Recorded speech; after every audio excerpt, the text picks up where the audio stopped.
আসসালামু আলাইকুম। নতুন একটা ইস্যু, সেটা হচ্ছে ব্রেইন ড্রেন। এর বাংলা মিনিং হচ্ছে মেধা পাচার।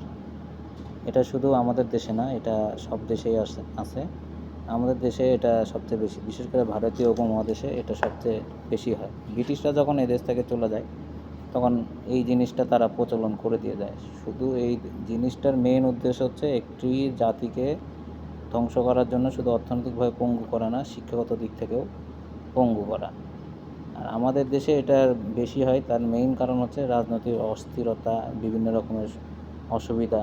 আপনি এই দেশে কোনো কিছু করতে চাবেন, এটা করতে পারবেন না, এটার জন্য এই বাধা আছে, সেই বাধা আছে। এই যেমন রিসেন্টলি যশোরের একটা ছেলে কৃত্রিম হাত আবিষ্কার করছে।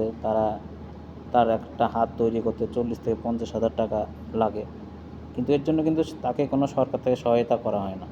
আর আমাদের দেশে সহায়তা তারাই পায় যারা টাকা চুরি করবে, যারা মানি লন্ডারিং করবে, যেমন সালমান এফ রহমানের মতো, এস আলম গ্রুপের মতো, বা যাদের দিয়ে একটা মানুষের উপকার হবে, তারা কিন্তু পায় না। ময়মনসিংহ পলিটেকনিক ইনস্টিটিউটের একটা ছেলে, সে রকেট আবিষ্কার করলো। সে যখন রকেটটা উৎক্ষেপণ করতে যাবে, তখন তার অনেক বাধা আসলো। কী বাধা? তাকে পারমিশন নিতে হবে বাংলাদেশ ডিসি প্রশাসনের কাছ থেকে। আরে বাবা, প্রতিদিন তো অনেক ড্রোন ওড়ায় আকাশে, কয়টা ড্রোনের জন্য পারমিশন নেয়? এই জন্যই আসলে আমাদের দেশ থেকে মেধার ইয়েটা কমে যাচ্ছে।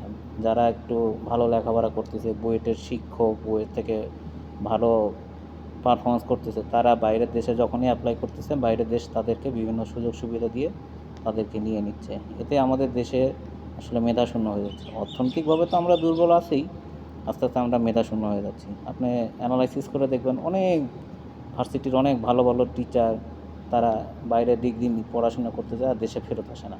কারণ তারা ওই দেশে যখন আর ভালো পারফরমেন্স করে, ওই দেশের সরকার তাদেরকে ভালো একটা অফার দেয়, উন্নত জীবনযাপন, সামাজিক নিরাপত্তা, অর্থনৈতিক নিরাপত্তা, সব কিছুই তারা পাচ্ছে। এই জন্যে তারা দেশে কামব্যাক করে না, বা ওই দেশের সরকার তাদেরকে আসতে দেয় না। ধন্যবাদ।